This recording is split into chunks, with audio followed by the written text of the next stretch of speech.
अस्सलाम वालेकुम वरहमतुल्लाहि वबरकातुहू। उम्मीद है आप सब खैरियत, तंदुरुस्ती और आफियत के साथ होंगे। आप देख रहे हैं मेरा और अपना YouTube channel JJC by sir Jawad. मैं हूं जवाद अख्तर।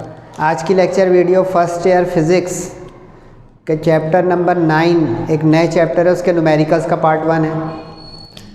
शुरू करते हैं। बिस्मिल्लाहिर्रहमानिर्रहीम। चैप्टर नंबर 9 है जिसका नाम है कैपेसिटर्स। न्यूमेरिकल्स हैं, पार्ट 1 है, पेज नंबर 196 पे बुक में मौजूद है। न्यू बुक है हमारी। और इससे पहले मैं आपको चैप्टर 1, 2, 3, 6 और 8 5 चैप्टर्स के न्यूमेरिकल्स डिलीवर कर चुका हूँ। MCQs भी चल रही हैं साथ साथ, सेलेक्टिव थ्योरी भी मैं आपको डिलीवर कर रहा हूँ। सब देखिएगा साथ साथ। रजिस्टर या कैलकुलेटर या नोटबुक वगैरह साथ रखिएगा ताकि समझने में, अंडरस्टैंडिंग में आसानी रहे। थोड़ा जो है ये इलेक्ट्रिकल सर्किट्स के मुतालिक जो है चैप्टर है, तो थोड़ा थ्योरी भी बताऊंगा। थोड़ी वीडियो बड़ी भी हो सकती है। एक हिस्से में 4 न्यूमेरिकल होंगे, एक हिस्से में 3, टोटल 7 न्यूमेरिकल हैं इस चैप्टर में 7। क्वेश्चन 1 में लिखा है the capacitance of an air filled parallel capacitor, air filled parallel plate capacitor, सही है, is 1.3 pico farad if the separation of plates is doubled and wax is inserted, the new capacitance becomes 2.6. find dielectric constant.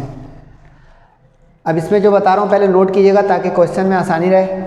Category का नाम है capacitors और capacitance with air and dielectric.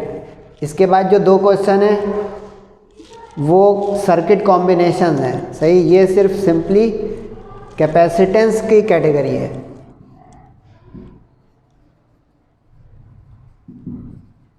Capacitance of parallel plate capacitor. आपको पता है मैं systematic way में कराने की कोशिश करता हूँ, ऑर्गेनाइज कि 1, 2, 3 लाइन से ना हो, समझ के हो। अब इसमें वो कह रहा है कि एक पैरेलल प्लेट कैपेसिटर है। अब पैरेलल प्लेट कैपेसिटर का निशान ये होता है, सिंबल, इसके अंदर शुरू में एयर है, सही है। एयर का मतलब नथिंग, तो इसको C0 से लिखेंगे हम कि नॉट मीन्स नथिंग, यानी एयर और स्पेस।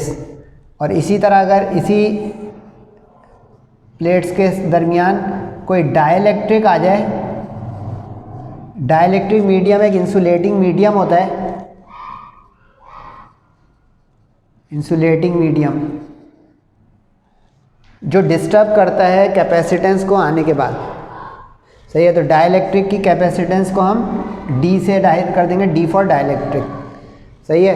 अच्छा, इसमें यूनिट्स पिको, ये मैंने लास्ट क्लास में आपको उसमें ही बताया था, चैप्टर नंबर 8 में जब हम इलेक्ट्रिक फील्ड्स कर रहे थे। मिली, माइक्रो, नैनो, पिको, ये 10 की पावर -3, 10 की पावर -6, 10 की पावर -9 और 10 की पावर -12, ये सफिक्सेस होते हैं, जैसे किलो, मेगा, गीगा, टेरा, मल्टीपल, और ये सब यूनिट्स होते हैं -3, -6, -9, -12 रिस्पेक्टिवली, मिली, माइक्रो, नैनो, पिको। अब उसने एयर के साथ कैपेसिटेंस दे दी 1.3 पिको फैराड, तो हमने लिख दिया। कन्वर्ट नहीं करना है, सही है, क्योंकि जब सेम यूनिट्स होंगे तो वो कैलकुलेशन में एडजस्ट हो जाएंगे। तो ये बारीकी लिखेंगे, कन्वर्जन ऑप्शनल है, यहाँ पे करेंगे नहीं, जैसे ये बताया है, लेकिन करनी नहीं है। जब करने की जरूरत होगी मैं बताऊँगा आपको। वैक्स के साथ यानी एक डाइलेक्ट्रिक के साथ 2.6 हो गई। अच्छा, MCQs देखें अपने पास। किसी डाइलेक्ट्रिक के आने से कैपेसिटेंस बढ़ती है, हमेशा कैपेसिटेंस किसी डाइलेक्ट्रिक के आने से बढ़ती है, ग्रेटर हो जाती है कैपेसिटेंस विद एयर के मुकाबले में। MCQs भी हो गई, सही है। Separation of plates with air. अच्छा, ये फॉर्मूले के लिहाज से फॉर्मूला अपने पास लिस्ट बनाए। जो कैपेसिटेंस का फॉर्मूला है विद एयर A/ε0/D, सही है। और विद डाइलेक्ट्रिक का जो होता है वो लिखें अपने पास A/ε0 अच्छा 2D मत लिखिएगा, इसके भी फॉर्मूले में D है। उन्होंने बोला है सेपरेशन इज डबल्ड, डबल की वजह से वो जो D है वो 2D हो गया। समझ में आ गया यहाँ तक? इसके फॉर्मूले में D होता है, बस ये εr जो है ज़्यादा हो जाता है, सही है। और देखिए ये εr ज़्यादा होने की वजह से कैपेसिटेंस ज़्यादा हो जाती है। इसकी वजह बता दूँ, अभी आंसर में आपको पता चलेगा क्या हुआ। सेपरेशन ऑफ प्लेट डबल हो गई 2D। डाइलेक्ट्रिक कांस्टेंट का निशान होता है εr, ये एप्सिलॉन सही बनाइएगा, ऐसे बनाइएगा एप्सिलॉन सी की तरह बनाइएगा और फिर दरमियान में एक लाइन लगा दीजिएगा, ये एप्सिलॉन का सिंबल हो जाएगा। Capacitor of air parallel plate capacitor, equation 1। Capacitance with dielectric between the plates, equation 2। क्यों किया सर आपने इसको इक्वेशन 1 2? क्योंकि अब डिवाइड करूँगा ना तो गौर करें सब कुछ कट जाएगा, ये एप्सिलॉन आर बचेगा, उसी की वैल्यू आ जाएगी। ये मैथ्स की टेक्निक बताई मैंने आपको। अब डिवाइड कर दें 2 को 1 से, यानी 2 ऊपर रखें तो लेफ़्ट पे इक्वेशन 2 का न्यूमरेटर में आ जाएगा और लेफ़्ट पे इक्वेशन 1 का डिनोमिनेटर में आ जाएगा। क्लियर यहाँ तक? इस तरह ये ऊपर आ जाएगा और डिवाइड जो होते हैं मल्टीप्लाई होकर उलट जाते हैं, ये नीचे आ गया। अब गौर करें क्या फ़ायदा हुआ ये डिवीजन का, ए से एप्सिलॉन कट गया, डी से डी कट गया, क्या बचा खाली एप्सिलॉन आर अपॉन 2, और सी डी और सी नॉट क्या दिया हुआ है 1.3 और 2.6 वो रख दिया। ठीक, ये कैलकुलेटर चलाइएगा, पूरा पूरा कट जाएगा 1.3 और 2.6, जैसे होता है 13 2 26, तो ये हो गया 2 क्रॉस किया 2 2 4। बारीकियाँ लिखिए जल्दी जल्दी। Epsilon R has no units, ratio dimensionless है, ठीक है। और दूसरी बारीकी, एप्सिलॉन आर की वैल्यू एयर और स्पेस के अलावा बाकी हर चीज़ की 1 से बड़ी होगी, 2 3 4 डेसिमल में भी हो सकती है, 2.5 हो 3.9 हो। तो ये देखें एक न्यूमेरिकल में इतना टाइम लगा दिया, फ़ायदा क्या हुआ, इतना कुछ थ्योरी बताई, कन्वर्जन्स भी बताई जिसकी ज़रूरत अभी पड़ी नहीं है लेकिन पढ़ सकती है, और डाटा बनाना, फार्मूला लिस्टिंग, तो टाइम लग रहा है लेकिन फ़ायदा भी हो रहा है, तो अच्छा है। अब यहाँ से जो कैटेगरी है वो है category 2, circuit combination of capacitors. ये डायग्राम नज़र आ रही है आपको? अच्छा, बुक में तो ये डायग्राम बनी हुई है और उसका रेफरेंस दिया हुआ है, एज शोन लिखा होगा, बुक खोलेंगे तो। इम्तिहान में ज़रूरी नहीं है गिवन करें, लिखें बारीकी क्वेश्चन नंबर 2 के लिए और 3 के लिए आगे डायग्राम वाले क्वेश्चन हैं। इसको कहते हैं कैटेगरी 2, ये मैंने कैटेगरी के नाम रखे हैं, बुक वाले नहीं कहेंगे। Circuit combination of capacitors, circuit combination of capacitors, ठीक है जनाब, ये बन गई category, circuit combination of capacitors. 3 capacitors have capacitances, कह रहे हैं 3 कैपेसिटर हैं जिनकी कैपेसिटेंस है 10, 50 और 25 माइक्रोफेराड, लेकिन माइक्रो में आ गया। Find charge on each capacitor when connected in parallel to a 250 volt supply. Part 2 total capacitance और part 3 potential difference across each when connected in series. ठीक है, बारीकियां लिखनी होंगी बहुत सारी इस सवाल में क्योंकि थ्योरी आ रही है नई, series, parallel, charges, potential difference, संभालिएगा सब कुछ। कैपेसिटेंस का सिंबल होता है C, ठीक है। ये चूँकि सिंपल कैपेसिटेंस का न्यूमेरिकल था तो इसलिए उसमें हमने एयर और डाइलेक्ट्रिक के लिहाज से C0 और CD लिखा। अगर अब जो कॉम्बिनेशन होगा ना, यानी जोड़ के सर्किट में वायरिंग के साथ, तो उसमें हम C1 C2 C3, यानी 2 हैं तो C1 C2, 3 है तो C1 C2 C3, इस तरह नाम देंगे कि पहला, दूसरा, तीसरा कैपेसिटर, उसकी कैपेसिटेंस।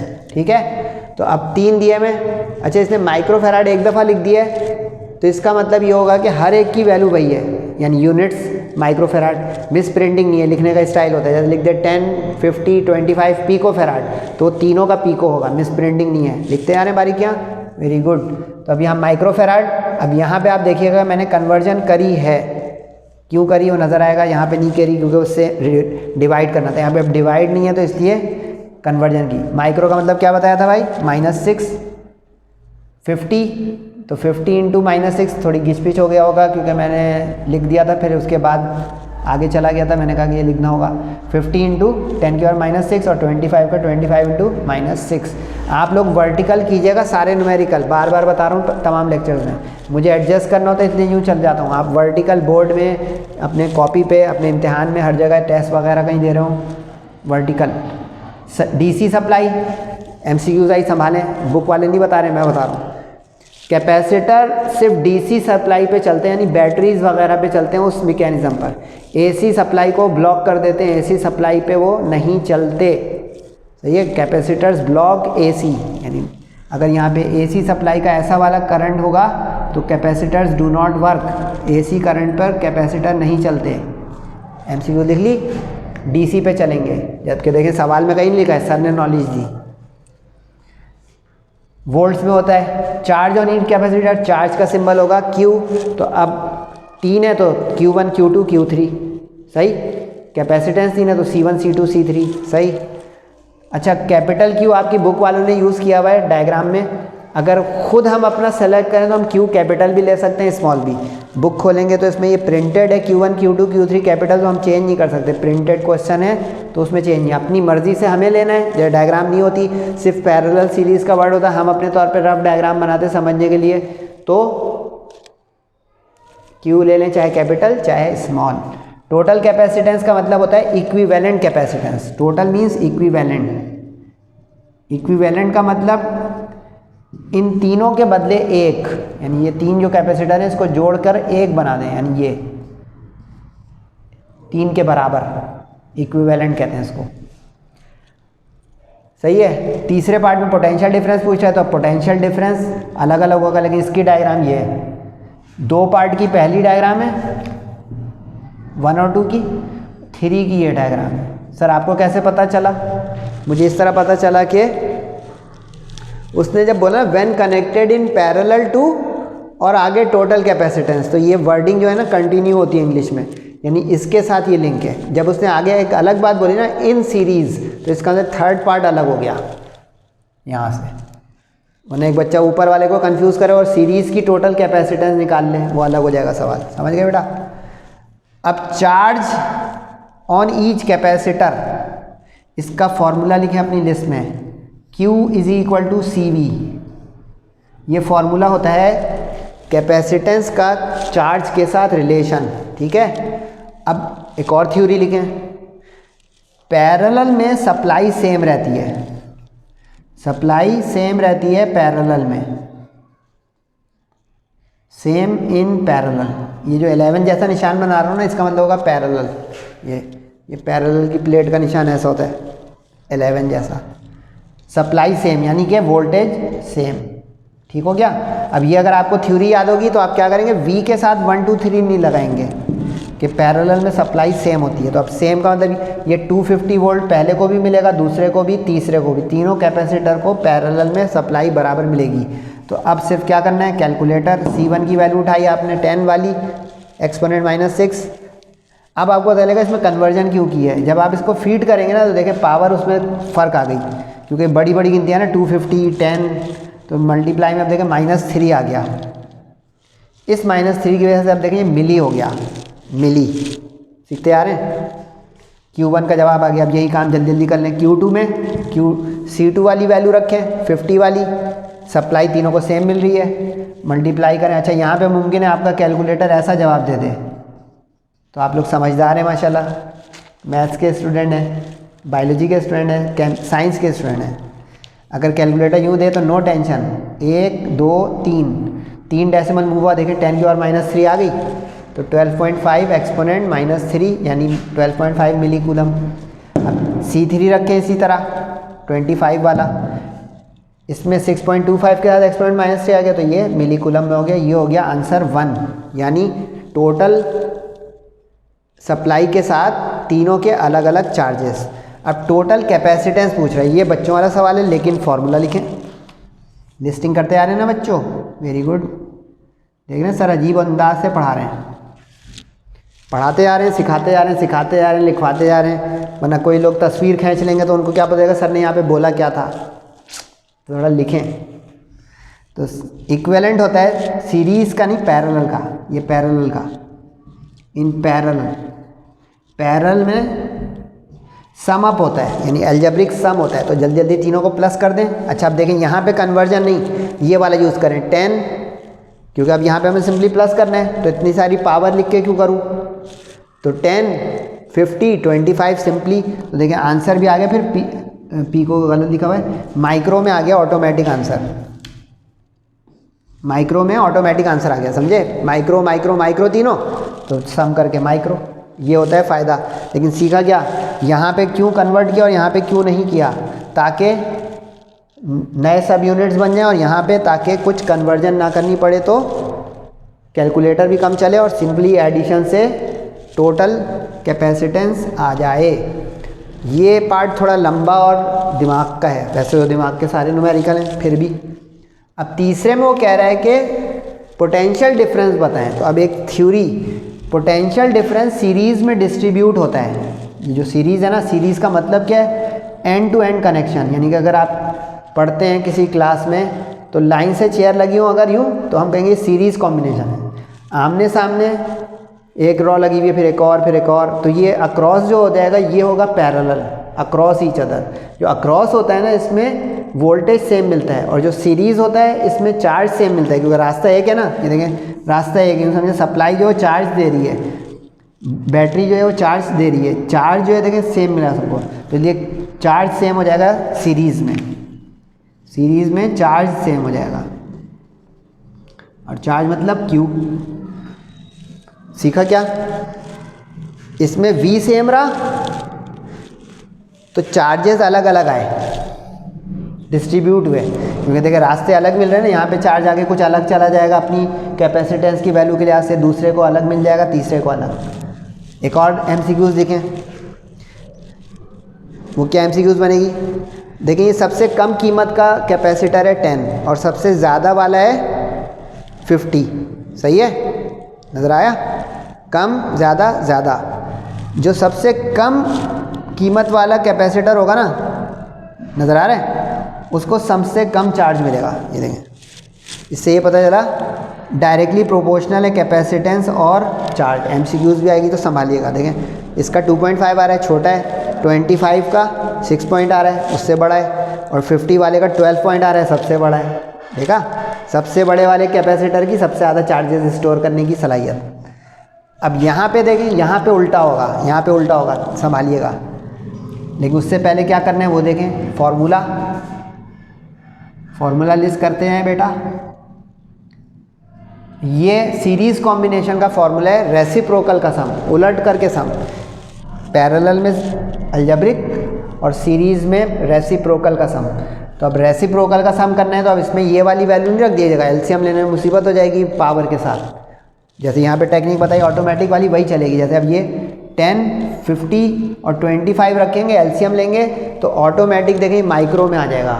ये ऑटोमेटिक का लफ्ज़ जो बोल रहा हूँ ना, ये समझने का है कि अगर कन्वर्जन नहीं करते तो ऑटोमेटिक उसी यूनिट में आ जाते हैं। देखें यहाँ पे कन्वर्ट नहीं किया तो माइक्रो में आ गया, पीको होता तो पीको में आ जाता। सही है। अब 10, 50, 25 का एलसीएम कैसे लेंगे अगर कोई कमज़ोर बच्चा आप में, इस तरह से। सही है। अब जब 10 से लेंगे तो 10 1 ज़ा, 10 5 ज़ा, 10 के टेबल में 25 नहीं आता, फिर 5 से तो 5 1 ज़ा, 5 5 ज़ा, और फिर 5 1 1 1। अब चेक करें, 10 5 ज़ा 50, 50, 10 1 ज़ा 10 5 ज़ा, ठीक हो गया। 5 1 ज़ा 5 1 ज़ा, एक दफ़ा आएगा ना 5। तो ये 100 किस तरह आ गया, 2 करने से 10 50 और 25।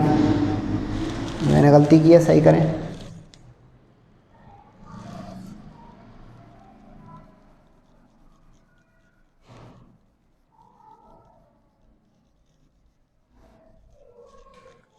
सही है। तो अब ये 10, 50 और 25 का एलसीएम लेना है आपको। तो अब 10 से लेंगे तो 10 1 ज़ा, 10 5 ज़ा, और फिर 5 से लेंगे तो इस तरह ये आपके पास आ जाएगा यूँ, यानी 10 × 5 × 2 कितना हो गया, ये 100 इसका एलसीएम आ गया। अब 100 का टेबल पढ़ते हैं। 10 ज़ा 100, 50 2 ज़ा 100, 25 4 ज़ा 100। सही, कितना हो गया, 16/100। ख्याल रखिएगा इसमें बारीकी का, ये 1/ आया रेसिप्रोकल, उल्टा करेंगे तो सीधा होगा। जुमला समझ आया, उल्टा करेंगे तो सीधा होगा, क्योंकि ये सी इक्विवेलेंट चाहिए ना टोटल, तो रेसिप्रोकल करेंगे तो 100/16 हो जाएगा। तो 100/16 का कैलकुलेटर चलाएंगे तो आ जाएगा 6.25 माइक्रोफैराड। अब आप लोग ये सोच रहे होंगे कि इसमें तो उसने वोल्टेज पूछा है, बस वोल्टेज निकालें। जैसे इसमें चार्ज पूछा था तो हमने धड़ धड़ निकाल दिया था। तो इसका रास्ता अब बता रहा हूँ ना, जब तक आपके पास टोटल चार्ज नहीं आएगा तो वो टोटल चार्ज सब में सेम नहीं रहेगा। जब तक सेम नहीं रहेगा वोल्टेज कैसे निकालेंगे, क्योंकि फॉर्मूला आपको याद है, QCV। Q भी अननोन है, V भी अननोन है, दो अननोन निकलेंगे कैसे, समझे पॉइंट।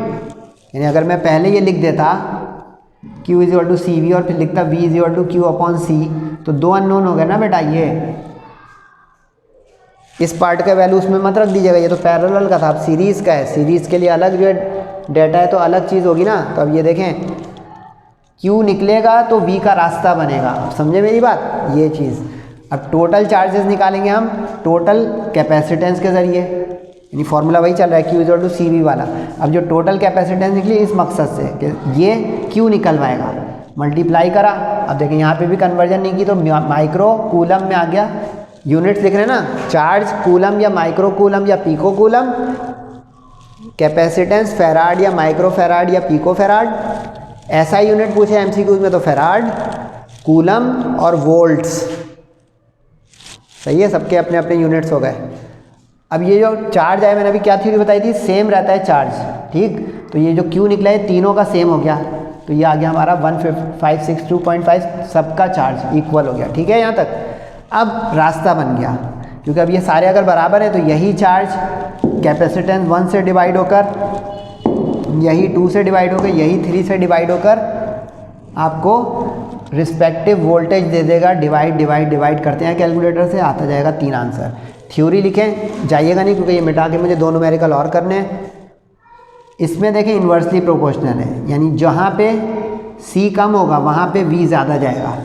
अब देखें सबसे कम वाला 10 था ना, इसने सबसे ज़्यादा वोल्टेज पी लिया, और जो सबसे ज़्यादा वाला था उसने सबसे कम पिया। और इसकी चेकिंग भी है, इन सवालों की चेकिंग सिखा दूँ। इन तीनों को आप प्लस करें तो 250 आ जाना चाहिए, यानी इन तीनों को अगर मैं प्लस कर दूँ अभी तो 250 आ रहा है। चेक करें जल्दी से कैलकुलेटर से। 156 + 31 + 62 और 0.25 0.25 और 0.5 आ गया। ये चीज़ देखा, चेकिंग हो गई कि अगर ये वोल्टेज तीनों डिस्ट्रीब्यूट हुए थे तो टोटल वही आए जो बैटरी दे रही थी, सम अप होकर चेकिंग वेरिफिकेशन। जाइएगा नहीं, इंशाल्लाह अभी 2 न्यूमेरिकल और हैं।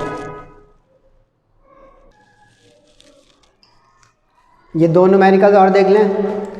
क्वेश्चन नंबर 3, इसमें लिखा हुआ है 3 कैपेसिटर्स। ये भी सर्किट कॉम्बिनेशन का ही न्यूमेरिकल है, कैटेगरी 2 चल रही है। कह रहे हैं 3 कैपेसिटर हैं जिसको 100 वोल्ट्स की सप्लाई के साथ कनेक्ट करा जा रहा है, डायग्राम बनी हुई है। और आगे कह रहे हैं कि find the charges and potential difference across each. अब ये ज़रा मुनफरिद न्यूमेरिकल, इससे पिछले जो हमने किया क्वेश्चन नंबर 2 उसमें तीनों सीरीज़ में थे, तीनों पैरेलल में थे। सही है, वो पैरेलल कॉम्बिनेशन हो गया, वो सीरीज़ हो गया। ये मिक्स कॉम्बिनेशन है, गौर से देखें इसको डायग्राम को। ये 2 पैरेलल में और ये सीरीज़ में, इसको कहा जाता है पैरेलल सीरीज़ कॉम्बिनेशन। थ्योरी लिखें अपने पास, पैरेलल सीरीज़ कॉम्बिनेशन। ये कौन सा कॉम्बिनेशन होता है भाई? जिसमें एक हिस्सा पैरेलल में हो। पैरेलल सर आपको कैसे पता चला? जहाँ पे ये कनेक्शन ज्वाइंट आ जाता है ना, जिसको हम घरेलू ज़बान में कहते हैं तार में जोड़ है या ज्वाइन है, वो हो जाता है वहाँ पे पैरेलल। यानी ये मंजरनामा ये बना कि ये वाला जो हिस्सा है ना, ये हम पहले सॉल्व करेंगे। सही से नोट कीजिएगा और साथ रहिएगा मेरे। ये वाला हिस्सा जो है ये सॉल्व होगा पैरेलल के उसूल से, ठीक है। पैरेलल का उसूल मैंने क्या क्वेश्चन नंबर 2 में बताया था कि प्लस हो जाएगा, अलजेब्रिक सम हो जाएगा। इसका जो जवाब आएगा वो C=1 बन जाएगा, यानी 2 के बदले एक नया कैपेसिटर आ जाएगा हमारे पास। पीछे वाला कैपेसिटर अपनी जगह रहेगा, ये जो पीछे वाला कैपेसिटर है अपनी जगह रहेगा। अब अगर गौर करें तो ये वाला जो रिड्यूस होकर आया और पीछे वाला जो कैपेसिटर था इसके बाद यहाँ पे, ये जो मैं पेन बदल रहा हूँ आप भी ध्यान रखें क्यों बदल रहा हूँ। ये इस कैपेसिटर 1 के साथ हो गया सीरीज़ में, ये देखें ये सीरीज़ हो गया। अब ये जो भूल-भुलैया है इसको कहते हैं सर्किट रिडक्शन, इसको कहते हैं सर्किट रिडक्शन, यानी सर्किट को रिड्यूस कर करके सॉल्व करना। पिछले में एक साथ पूरा क्यों हो गया? क्योंकि सारे सीरीज़ में थे, सारे पैरेलल में थे, तो इसलिए एक सांस में हो गया। अब इसमें हमें बिट्स एंड पीसेस में करना पड़ेगा, कौन सा हिस्सा पैरेलल में, कौन सा हिस्सा सीरीज़ में। फिर वो थ्योरी क्वेश्चन नंबर 2 सामने रखें कि सीरीज़ में चार्जेस सेम रहते हैं, पैरेलल में वोल्टेज सेम रहते हैं। सीरीज़ के अंदर 1/, करके कैपेसिटर का इक्विवेलेंट टोटल आता है, पैरेलल में सम करके अलजेब्रिक करके आता है। ये बारीकी नोट करें। और अब आए मेरे साथ सॉल्यूशन पे। डाटा बन गया। अच्छा, क्वेश्चन में प्रिंटेड है तो हम C1 C2 का नाम नहीं बदल सकते, ना प्रिंटेड होता तो हमारी मर्ज़ी, हम कहाँ पे भी C1 ले लें C2। अब उसने इस वाले को C1 बोला है 2 माइक्रोफेराड, इसको C2 C3 बोला है 3 और 5 माइक्रोफेराड। आप वर्टिकल कीजिएगा, मैंने आमने सामने लिख दिया C2 C3 को। और 100 वोल्ट की सप्लाई, अच्छा सप्लाई लिखने का ये तरीका भी है, ये तरीका भी है और ये तरीका भी है। ये जो होता है ना, ये नुक्ते लगा दें, इसका मतलब यहाँ पे कोई सप्लाई है, यानी वोल्टेज है, बैटरी लगी हुई है। ये सब सप्लाई या बैटरी का निशान है, सही है जनाब। अब 100 वोल्ट्स की बैटरी से वो जुड़े हुए हैं तीनों कैपेसिटर। अब कह रहे हैं तीनों पे चार्ज बताओ, तीनों पे पोटेंशियल बताओ। अब पिछला सवाल होता तो ये हो जाता आराम से। अब जो मैं करने जा रहा हूँ तवज्जो रखिएगा। चार्जेस पूछ रहा है Q1 Q2 Q3, ये तो हो गया भाई क्वेश्चन मार्क। पोटेंशियल डिफरेंस पूछ रहा है V1 V2 V3, ये भी हो गया क्वेश्चन मार्क। वर्टिकल लिखिएगा यूँ करके। अब ये जो मैंने बोला है इसको संभालें कि पहले ये देखें, ये दोनों कैपेसिटर के नाम क्या थे, C2 और C3, सही है। अब ये जो C2 C3 हैं इसको हम पैरेलल के उसूल से लाएंगे एक जगह। तो अब देखें पैरेलल में, तो इसका पैरेलल का क्या होता है, सम होता है। पिछला क्वेश्चन थ्योरी में लिखवा दिए। तो ये 3 + 5 कन्वर्जन नॉट नीडेड, तो 3 5 हो गया 8। अब ये जो जवाब आया ये C इक्विवेलेंट 1 बन गया, नहीं इन दो के बदले 1। अब इसके पीछे वाला जो C1 है वो अपनी जगह है। तो अब इसका अंदर ये दोनों सीरीज़ से हल हो जाएंगे। गेम समझ में आ रही है ना, माशाल्लाह, वेरी गुड। अब ये दोनों सीरीज़ में हो गए। अब सीरीज़ का क्या तरीका होता है, रेसिप्रोकल का सम। पैरेलल में अलजेब्रिक सम और सीरीज़ में रेसिप्रोकल का सम। अब 8 जो निकला वो और 2 जो एक बचा हुआ है C1 का वो। 8 और 2 का एलसीएम में तो आसान है, 8 हो गया। तो 2 4 ज़ा 8 और 8 1 ज़ा 8। 5/8 भूलिएगा नहीं, रेसिप्रोकल करेंगे तो ये C इक्विवेलेंट आएगा। तो 8/5 हो गया। कैलकुलेटर चलाया, डिवाइड किया 1.6, नो कन्वर्जन नीडेड, तो माइक्रोफेराड। ठीक है। अब आप लोग सोचोगे ये किया क्यों है, क्योंकि ये करेंगे तो अब रास्ता बनेगा चार्ज का। क्योंकि अब देखें ये रास्ता देख रहे हैं आप, ये रास्ता सीधा है, ये रास्ता सीधा है यानी सीरीज़ है, और सीरीज़ है तो चार्जेस सेम। पीछे पेज पलटें अपने काम में कि सीरीज़ में चार्ज सेम रहते हैं। ठीक है। तो अब जो चार्ज मिलेगा इसको वही मिलेगा उसको।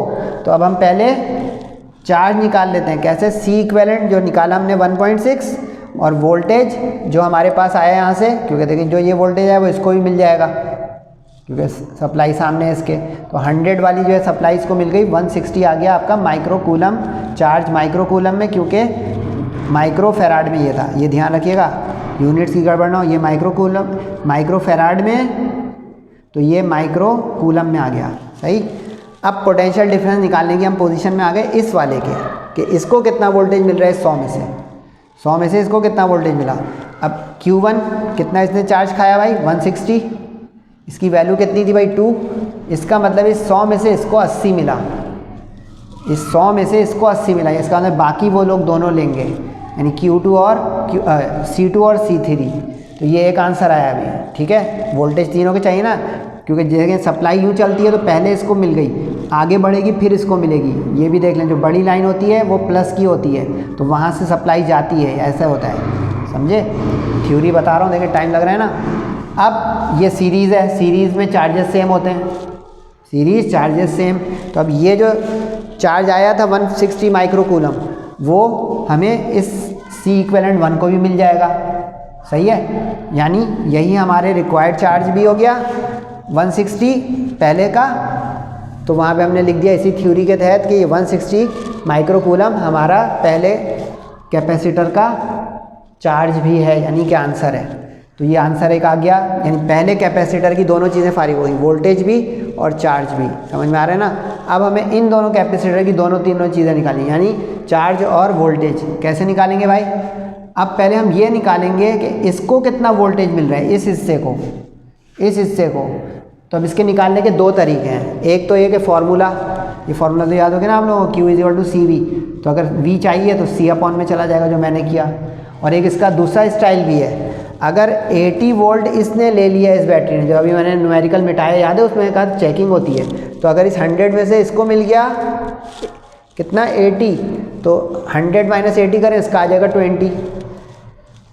पॉइंट समझे। यानी और करके आपके पास ऑप्शन दूसरा क्या है कि इस इक्विवेलेंट को जो वोल्टेज मिला वो टोटल में से ये वाला वोल्टेज का माइनस है, यानी 100 - 80 लेकिन 20 आया दोबारा से। अब दोनों में से आपको जो आसान लग रहा हो कर लीजिएगा। तो अब ये 20 वोल्ट की सप्लाई आई इस पे, यानी इन दोनों पे, समझ रहे हैं। अब इन दोनों पे अगर आई तो इसका मतलब ये हो रहा है कि हम इसकी कैपेसिटेंस की वैल्यू से और ये 20 वोल्ट की सप्लाई से इसका चार्ज निकाल लेंगे और फिर इसी वोल्टेज से इस कैपेसिटेंस 3 वाले को रख के इसका चार्ज निकाल लेंगे। गेम समझ में आई। गेम ये हुई कि आपको ये पक्का करना पड़ेगा कि सीरीज़ में चार्जेस सेम रहते हैं और पैरेलल में वोल्टेज यानी पोटेंशियल डिफरेंस सेम रहता है। ये थ्योरी जो है ना ये बहुत कीमती है, जो पिछले सवाल में पूरी तफसील से बताइए, अभी थोड़ा थोड़ा बता रहा हूँ। अब यहाँ पे देखें potential difference parallel is same, तो देखा पोटेंशियल डिफरेंस इन दोनों का क्या है V2 और V3, इन दोनों को सेम मिल जाएगा, पैरेलल में देखा सेम मिल गया। और कितना मिल जाएगा, जो इस पूरे को मिला था, क्या मिला था भाई, इस पूरे को C इक्विवेलेंट 1 है तो इसको मिला था V इक्विवेलेंट 1। कहानी समझ आई ये चीज़। अब ये 20 वोल्ट जो है ना, इसको रखें आप इस कैपेसिटर की वैल्यू के साथ 3 और इस कैपेसिटर के साथ 5, तो आपके पास दोनों के वो चार्जेस आ जाएंगे। तो 3 × 20 और 5 × 20, नो कन्वर्जन, यानी यहाँ पे अपने आप ये 3 माइक्रोफेराड वाला रखा, माइक्रोफेराड वाला रखा तो ऑटोमेटिक माइक्रो कूलम में आ गया आपका इन दोनों कैपेसिटर का चार्ज। पूरा ओके हुआ। पहले का वोल्टेज, दूसरे तीसरे का वोल्टेज, तो ये टोटल तीनों के वोल्टेज आ गए V1 V2 V3, सही। पहले का चार्ज, बाकी दो के चार्ज, तो टोटल चार्ज आ गए आपके Q1 Q2 Q3। चार्जेस की चेकिंग भी कर लें, 60 और 100 कितना होता है 160 हो रहा, नहीं समझे, यानी यहाँ से आया 160 तो वो आगे गया 160, आगे गया 160, यहाँ से 160 आया तो यहाँ तक 160 गया। ठीक है, समझ में आया। यहाँ पे दो कैपेसिटर लगे हुए थे, उन दोनों ने अपने अपने हिस्से का उठा लिया इस 160 में से, एक ने 60 एक ने 100। और अभी सिखाया था मैंने न्यूमेरिकल नंबर 2 में, जो कम कीमत का होगा वो कम चार्ज लेगा, जो ज़्यादा कीमत का होगा ज़्यादा चार्ज लेगा। Understanding takes time, got it, that's it. आज का आखिरी न्यूमेरिकल, लेकिन इसके बाद 3 न्यूमेरिकल, उसके लिए पार्ट 2 ज़रूर देखिएगा। कैटेगरी बदल रही है, एक ही इस कैटेगरी का न्यूमेरिकल है, कैटेगरी 3। कैटेगरी 3 का आप नाम रखेंगे क्या, चार्जिंग ऑफ कैपेसिटर। कहाँ लिख दूँ भाई, यहाँ लिख दूँ, चार्जिंग ऑफ कैपेसिटर, यानी जो कैपेसिटर्स होते हैं उसको चार्ज करना होता है। ये अगर आपको याद हो, ये QR वैल्यू थी, एक थ्योरी का टॉपिक भी था, उसके ज़रिए होगा ये। लेकिन अब इसमें डायग्राम, अच्छा अब ये जितने बचे हैं, अच्छी खबर ये आ गई कि इन 3 न्यूमेरिकल पे जितना दिमाग लग गया लग गया। अब आखिरी के जो 4 न्यूमेरिकल बचे हैं, एक आज हो रहा है इंशाल्लाह और 3 अगले लेक्चर में होगा। इसमें अब डायग्राम के बगैर काम हो जाएगा, क्योंकि ये जिसको कहते हैं ना हाथी बड़ा था दुम छोटी थी, ये वो केस है। सवाल पे आ जाए, कैपेसिटर इज चार्ज। देखिए इसको पहचानेंगे कैसे कि सर ये आप कैटेगरी कैसे बनाते, कैसे पता चलता है भाई। पैरेलल सीरीज़ का लफ्ज़ आ रहा है, सर्किट कॉम्बिनेशन, शुरू में एयर और डाइलेक्ट्रिक आया तो कैपेसिटेंस, और इसमें जो चार्ज का लफ्ज़ आ गया तो चार्जिंग ऑफ कैपेसिटर। बेटा टाइम लगाएं तो माशाल्लाह आप लोग की सबकी ये बना जाएगी। कह रहे हैं कि इसको चार्ज किया एक रेजिस्टर से, उसको रियोस्टेट कहते हैं, बड़े रेजिस्टर से वो चार्ज करते हैं। कह रहे हैं उसकी कीमत है 1 मेगा ओम, मेगा देखिए मेगा आ गया, इसकी लिस्ट बनाया भाई। किलो अगर हो तो 10 की पावर 3, मेगा हो तो 10 की पावर 6, गीगा हो तो 10 की पावर 9 और टेरा हो तो 10 की पावर 12। जैसे milli, micro, nano, pico, -3, -6, -9, -12, kilo, mega, giga, tera, 3, 6, 9, 12। अब यहाँ पे कितने हैं, मेगा, तो मेगा 6 वाले में आ जाएगा। रेजिस्टेंस का सिंबल R, कैपेसिटेंस का C, सही। अच्छा इसमें आपको कन्वर्जन ज़रूर करनी है, तो माइक्रो को बना दिया -6 करके फेराड। अच्छा अब ये आपको ज़रा थ्योरी लिखनी है थोड़ी सी, कि ये जो उसने कहा कितना चार्ज हो जाए, चार्ज वो फट ही ना जाए कैपेसिटर, तो 90% चार्ज हो गया, 80% हो गया, 60% हो गया, जितना हो गया। तो अब ये जो Q है और ये जो Q है, कैपिटल Q टोटल है, टोटल कि टोटल वो कितना चार्ज ले सकता है अपने अंदर, जाएगा Q, ये Q कितना ले सकता है, इससे आगे ले ही नहीं सकता। यानी प्लेट होती है ना, उसमें हम कोई चीज़ भर लें खाने वाने की, तो उससे भरेंगे तो गिरने लगेगा, वैसे ही ये कहानी। तो यहाँ पे भी अब ये स्मॉल Q का होता है कितनी चार्जिंग से आया, बाकी टोटल जितना है उसका परसेंट। परसेंट जब गिवन हो तो क्या करते हैं हम मार्कशीट वगैरह में 100 से डिवाइड, तो ये परसेंटेज ख़त्म होकर आ गया। सही है। कितनी देर में चार्ज हो जाएगा वो, तो time taken to charge the capacitor, इसका टाइम का निशान तो चैप्टर 2 में भी पढ़ा, 3 में भी, स्मॉल टी। अब फॉर्मूला देखते जाएं भाई। ये कैपेसिटेंस का टाइम है, टोटल टाइम नहीं है, टोटल टाइम होगा स्मॉल टी। सही है। सी कैपेसिटेंस वैल्यू, इसको सी आर वैल्यू कहते हैं वैसे, अगर आपको थ्योरी पता हो। सी आर वैल्यू, सी की वैल्यू रख दें, आर की वैल्यू रख दें, तो ये सेकंड में आ जाएगा कि ये फैक्टर जो है, ये सिर्फ सी आर फैक्टर, इसकी वैल्यू क्या है। अब इसकी मदद से आएगा टोटल टाइम जो चार्ज करने में उसको लगेगा। अब इसके लिए फॉर्मूला लिखें सही से, उसके बाद सिर्फ कैलकुलेटर चलाना पड़ेगा। ये फॉर्मूला लिखें, ये चार्जिंग ऑफ कैपेसिटर, क्यू का मतलब चार्ज, तो चार्जिंग ऑफ कैपेसिटर का फॉर्मूला है q is equal to capital Q bracket में 1 माइनस ई पावर में minus t upon capital T. सही है। अब इसमें वैल्यू रखते हैं, क्यू की जगह 0.9 क्यू, राइट का क्यू अपनी जगह, ये कैपिटल टी 10 निकाल चुका हूँ वो रख दिया। अब मैथ करते हैं, क्यू से क्यू कट गया क्योंकि कोई बीच में प्लस माइनस नहीं है, जो बचा वो लिख दिया।